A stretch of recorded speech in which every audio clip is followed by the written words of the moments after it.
Hi guys, so today we are going to explain to you everything that you need to know about Islamic finance. Let's start with ESG, which stands for Environmental, Social and Governance. Think of ESG as a modern risk management tool instead of just looking at financial profit. Investors use ESG to check if a company is behaving responsibly. This connects perfectly with Islamic finance, which is built on the core principle of Maqasid Sharia, protecting the public good. E. Environmental mirrors the Islamic duty of Khalifa or being good steward of the earth. Social. S. Aligned with Adla, which is driving social justice, fair wages and human well-being. G. Governance. Match the Islamic requirement for absolutely transparency, honesty and ethical leadership in business. Next is SRI or Socially Responsible Investment. While ESG is about managing risk, SRI is about investing with a consequence. It means actively choosing investment that match your personal and moral values. In Islamic finance, this is exactly what we call Sharia screening. Just as Islamic investors avoid haram industries like gambling, alcohol and usury riba, SRI use negative screening to eliminate harmful businesses. Both SRI and Islamic finance share the exact same goal, ensuring that wealth is never generated by causing harm to society. Finally, we have the green sukuk, which is the ultimate crossover between Islamic finance and sustainability. In traditional finance, a green bond is based on debt and interest, which is prohibited, riba.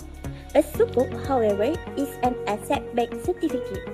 Investors legally own a share of a real, tangible project and share its profit and risk fairly.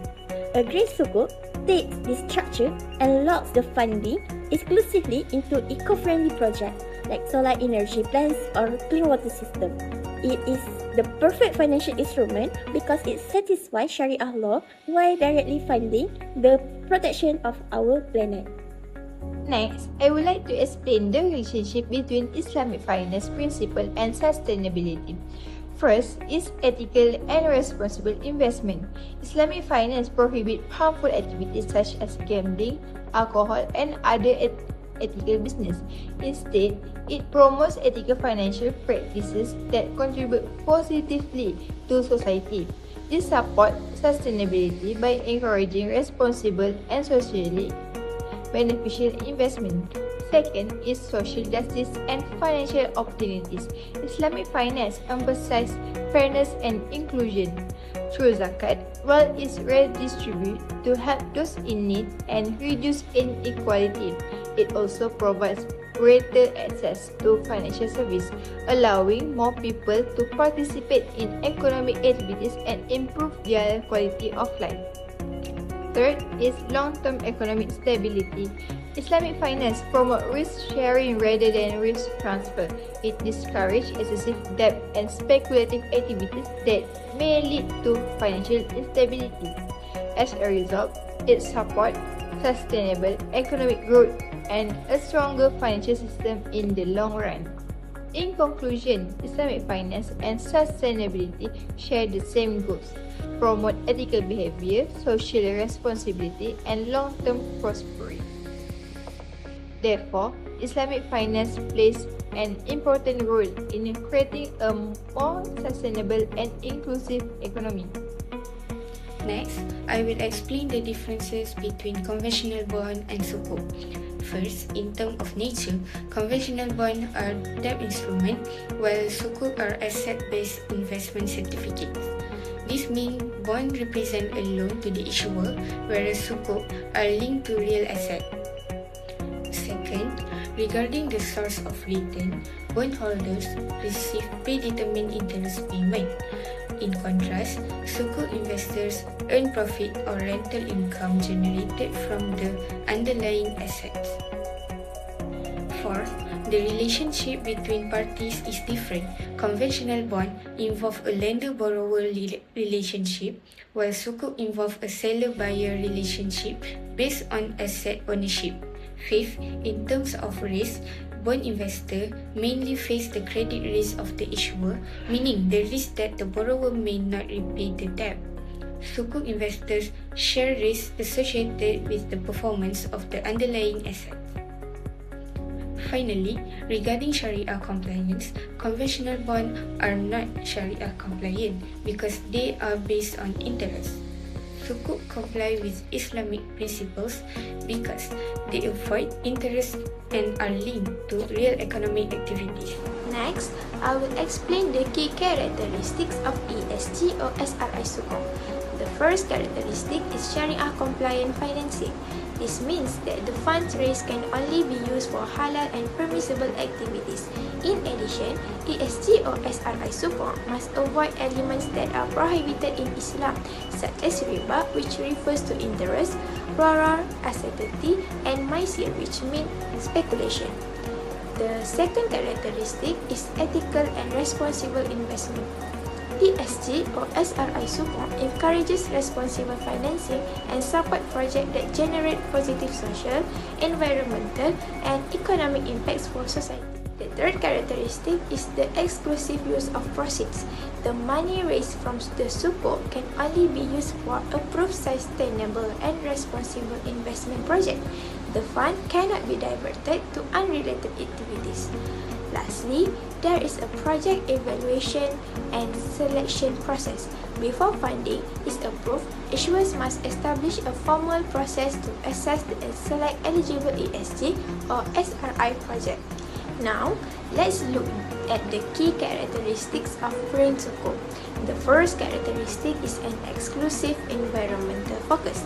Unlike ESG SRI Sukuk, green Sukuk specifically finances projects that provide environmental benefit. Examples include renewable energy projects such as solar and wind energy, as well as green buildings and sustainable infrastructure. The second characteristic is measurable environmental impact. Issuer must demonstrate clear environmental outcome from the project being funded. This outcome may include reducing carbon emission, increasing renewable energy generation, and supporting climate change mitigation efforts. The third characteristic is higher governance and disclosure standard. Green Sukuk issuers are usually required to undergo an independent third-party assessment to verify the environmental credential of their project. They must also disclose the information such as sustainable objective, environmental strategy, policy, and project performance to ensure transparency and accountability. Now, I will be explaining on the importance of Maqasid al-Shari'ah in sustainable Islamic finance. First and foremost, what is Maqasid al-Shari'ah? Maqasid al-Shari'ah refers to an Islamic law which aims to protect the human welfare and prevent harm. It serves as an ethical foundation of Islamic finance and plays an important role in supporting sustainability. First, Maqasid al-Shari'ah promotes social welfare or Hifz al-Nafs, which means the protection of human life. It encourages investments and projects that improve healthcare, education, and community development. These efforts enhance the quality of life and ensures that financial activities are contribute positively without causing any harm. Second, it supports environmental sustainability. Islamic finance encourages funding for renewable energy, green buildings, and climate resilience initiative. It also promotes pollution prevention and biodiversity protection. As a result, it helps preserve the environment and natural resources for future generations.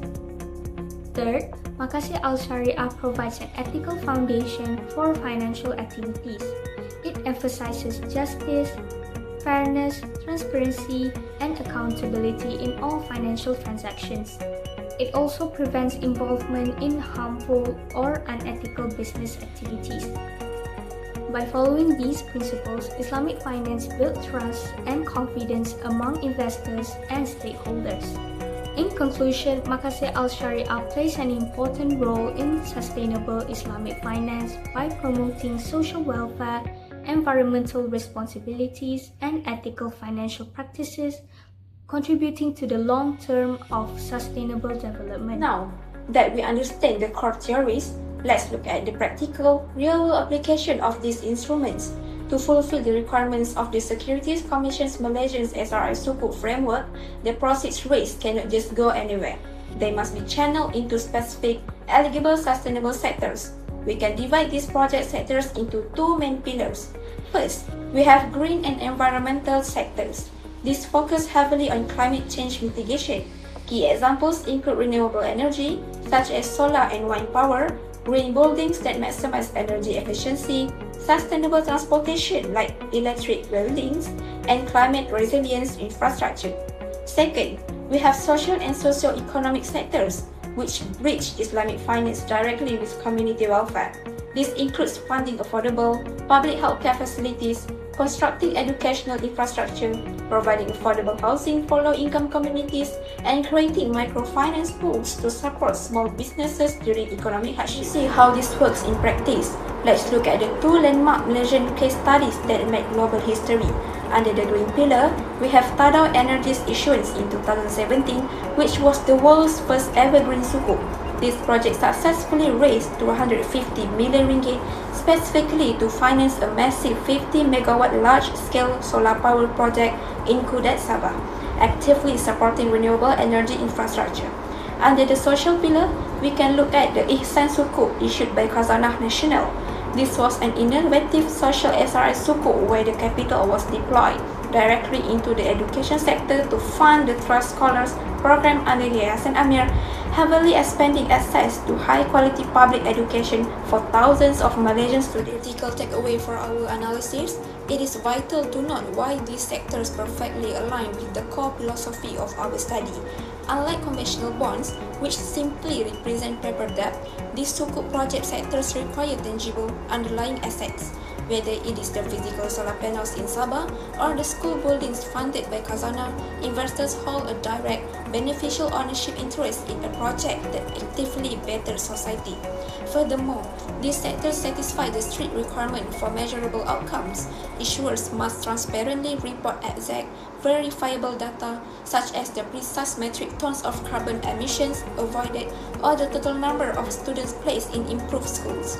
This perfectly fulfills the ultimate objective of Maqasid Al-Shari'ah by ensuring the protection of life, intellect, environment, and future generations.